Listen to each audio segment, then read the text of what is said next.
Halo teman Axel, kembali lagi dengan aku Afrizal. Kali ini masih di dalam pembahasan kuis Axel TPB Matematika yang ke-13, di mana topik yang diangkat adalah integral lipat pada daerah koordinat polar. Di soal dijelaskan bahwasanya diberikan sebuah daerah S, daerah pada kuadran 1 terletak di dalam lingkaran x kuadrat plus y kuadrat sama dengan 1 dan di luar lingkaran x min 1 kuadrat plus y kuadrat sama dengan 1. Kita diminta untuk menentukan nilai dari pernyataan double integral tersebut ya. Double integral atas daerah S fungsinya adalah xy per x kuadrat plus y kuadrat dA. Nah, oke. Berarti kita sekarang akan mensketsakan terlebih dahulu sebenarnya daerah S yang dimaksud itu daerah yang di mana. Perhatikan bahwa daerah S ada di kuadran 1, berarti itu mengharuskan daerah S itu dibatasi oleh sumbu X positif dan sumbu Y positif. Lalu kemudian kalau kita lihat lagi lingkaran X kuadrat plus Y kuadrat sama dengan 1 adalah lingkaran yang berwarna merah gitu ya, berpusat di 0,0 jari-jari 1, sementara lingkaran yang x min 1 kuadrat plus y kuadrat adalah lingkaran yang berwarna oranye, berpusat di 1,0 terus jari-jarinya 1. Nah, berarti daerah yang harus kita arsir yang memenuhi deskripsi soal adalah daerah yang berwarna kuning. Nah, gitu karena dia di kuadran 1 harus berada di dalam lingkaran merah namun berada di luar lingkaran oranye. Nah, terus kemudian daerah S seperti ini, daerah yang bisa kita katakan cukup kompleks. Apabila kita menawarkan cara menyatakan daerah S ini seperti pada X simple area maupun Y simple area, maka itu akan terkesan lebih sukar atau lebih sulit. Nah, gitu ya. Jadi kalau kita ingin menyelesaikan double integral untuk menentukan volume, jika misalkan daerahnya sulit dinyatakan dalam X simple area maupun Y simple area, maka kita arahkan agar dia dinyatakan dalam daerah koordinat polar. Nah, berarti untuk menyatakan daerah S ini, seperti apa yang aku sampaikan tadi, bahwasanya kita harus membuat dulu apa sih persamaan yang ekuivalen untuk kedua persamaan lingkaran di atas jika persamaan itu dikonvert menjadi persamaan polar. Kalau untuk yang pertama, x kuadrat plus y kuadrat sama dengan 1, ini tentu jelas ya, ini ekuivalen dengan r kuadrat sama dengan 1. Nah, ini r kuadrat sama dengan 1. Atau artinya, r berarti sama dengan 1. Oh, berarti persamaan lingkaran merah ini adalah persamaan r sama dengan 1. Terus, untuk yang lingkaran oranye, Kak. Nah, ini kita bisa jabarkan jadi seperti ini. X min 2x, x kuadrat min 2x seperti ini ya. Plus 1 ditambah y kuadrat hasilnya 1. Terus kita eliminasi faktor satunya. Nah, seperti ini. Jadi 1 di ruas kanan, 1 di ruas kiri. Alhasil kan kita berarti ketemu bentuk x kuadrat ditambah dengan y kuadrat itu sama dengan 2x. Nah, seperti itu. Atau yang berarti bentuk ini kita bisa ubah r kuadrat sama dengan 2 kali r cos theta. Nah, seperti itu. R kuadrat sama dengan 2 kali R cos theta. Habis itu R-nya kita bisa eliminasi 1. Sehingga nanti aku peroleh bahwasanya persamaannya adalah R sama dengan 2 cos theta. Nah, sehingga persamaan garis yang oranye ini adalah R sama dengan 2 cos theta. Berarti dengan demikian daerah S bisa kita nyatakan sebagai sekumpulan titik R, theta. Sedemikian sehingga R-nya itu mengembang dari oranye ke merah. Nah, gitu ya, dari garis oranye, kurva oranye ke merah. Berarti R-nya mengembang dari 1 sampai ke 2 cos theta. Terus habis itu tetanya dari berapa, Kak? Nah, tetanya kita perlu cari lagi nih. Tetanya mengembang dari titik-titik-titik sampai ke pi per 2. Nah, tahu dari mana pi per 2? Kita tengok apa itu namanya nilai yang di sini ya, bahwasanya theta itu kan sudut yang kita selalu ukur dari sumbu X positif sebagai 0 radian, terus kita mengukurnya selalu counterclockwise. Nah, jika kita ukur counterclockwise atau berlawanan arah jarum jam, maka sisi terakhir tetanya itu ada di sumbu Y. Nah, sisi terakhir di sumbu Y itu kalau diukur terhadap sumbu X kan 90 derajat. Berarti kita tinggal perlu mencari tahu ini theta yang di depan. Nah, theta yang di depan terjadi di sini ya, terjadi di pertemuan antara lingkaran merah dan lingkaran oranye. Bagaimana Kak cara kita menentukan? Oh, mudah sekali. Berarti kita akan menyamakan R-nya. Jadi R dari persamaan 1 kita sama dengan ini, dengan R persamaan 2. Atau yang berarti 1 itu sama dengan 2 cos theta. Atau yang berarti cos theta itu sama dengan 1/2.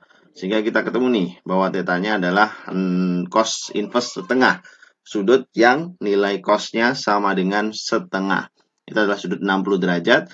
Atau dalam radian kita tuliskan pi/3. Nah, gitu. Sehingga sudutnya di batas awal adalah pi/3. Nah, dengan demikian kita berarti akan punya sebuah kalimat double integral yang komplit.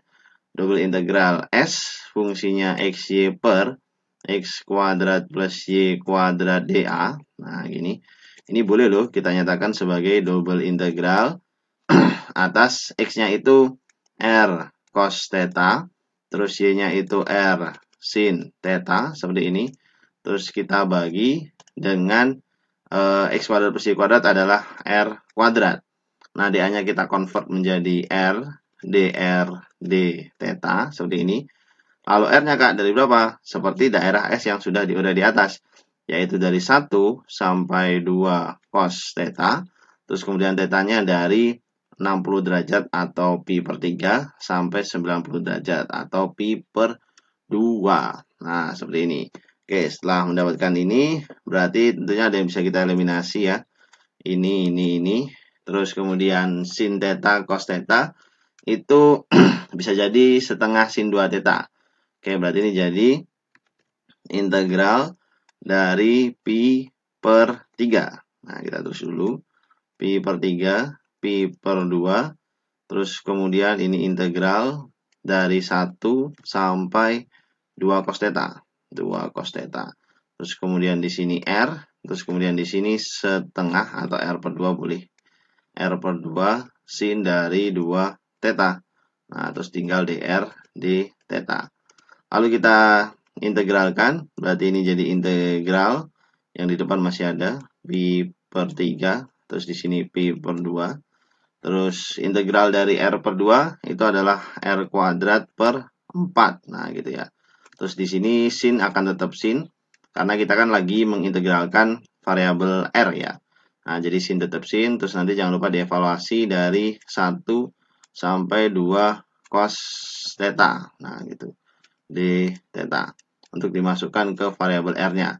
Nah, karena bentuk integralnya ini mengandung cos, berarti setengah sin 2 theta tadi kita bisa ubah lagi balik ke bentuk awal, kayaknya lebih gampang ya. Integral dari pi/3 sampai pi/2. Terus di sini R kuadrat per 2 tetap. Terus ini tadi kita biarkan aja sin theta, terus kemudian di sini cos theta seperti itu. Terus masih dievaluasi dari 1 sampai 2 cos theta d theta. Nah, yang dimana kita akan peroleh integral pi/3. Nah, gini, pi/3 sampai pi/2. R kuadrat berarti 4 cos 4/2 ya, berarti 2 cos kuadrat theta. Nah, gini. Terus kemudian dikurangi setengah. Nah, gitu ya, dikurangi 1/2. Nah, itu terus dikalikan dengan sin theta, cos theta, d theta. Nah, sepertinya itu. Lalu kita bisa rapikan dulu sebelum kita eksekusi integral selanjutnya. Nah, jadinya seperti ini. Nah, jadinya adalah 2 cos pangkat 3 theta, terus kemudian di sini sin theta, terus kemudian di sini minus setengah. Nah, di sini jadinya sin theta, terus kemudian cos theta d theta. Oke, bentuk seperti ini boleh kita ingin pecah, semisal kita ingin pecah jadi 2 integral untuk memudahkan pengintegralannya. Jadi di sini pi/2, di sini 2 cos pangkat 3 theta, terus kemudian di sini sin theta d theta seperti ini. Lalu kemudian ini minus integral lagi pi/3. Nah, gini. Pi/3 sampai pi/2 setengah sin theta, terus kemudian cos theta d theta. Nah, dengan demikian harusnya proses mengintegralnya lebih gampang ya, karena ini kita bisa anggap sebagai D dari sin theta. Nah, seperti itu. Terus yang ini kita bisa anggap sebagai minus D cos theta. Nah, gitu.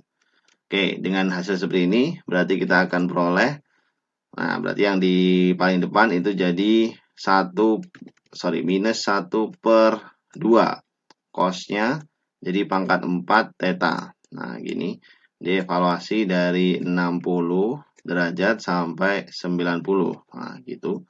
Terus minus 1/2. Nah, ini sin theta. Terus kemudian di sin theta integralnya kan berarti seperti kita ngintegralin x dx. Nah, atau berarti setengah sin kuadrat theta. Nah, itu dievaluasi dari pi per 3 sampai pi per 2. Nah, seperti itu. Oke, terus kalau kita lanjutkan, berarti ini sama dengan min setengah, buka kurung, cos pangkat 4 pi per 2. Nah, cos pi per 2 itu kan 0 ya. 0 pangkat 4 akan selalu 0. Dikurangi cos pangkat 4 pi per 3. Pi per 3 itu 60 ya. Cos 60 setengah. Setengah pangkat 4 adalah 1/16. Oke. Terus minus 1/4 dikali. Nah, sin kuadrat pi per 2 itu 1. Minus sin kuadrat pi per 3. Nah, sin pi per 3 aja setengah akar 3 atau akar 3/2. Akar 3/2 dikuadratin berarti 3/4 ya. Nah, gini, 3/4. Oke, berarti kita bisa tulis hasil akhirnya seperti ini. Minus setengah kali minus 1/16 itu 1/32 dikurangi 1/4 dikali berapa nih? 1/4 dikali 1/4 ya, karena 1 dikurangi 3/4. Nah, jadi seperti itu jawaban atas soal ini. Nah, berarti nilai dari pernyataan itu berarti kita bisa tuliskan hasil akhirnya sama dengan 1/32 minus 1/16. Nah, gitu. Oke, jadi sekian pembahasan kuis Axel TBB Matematika kali ini. Aku Afrizal pamit dan sampai jumpa di video selanjutnya. Terima kasih.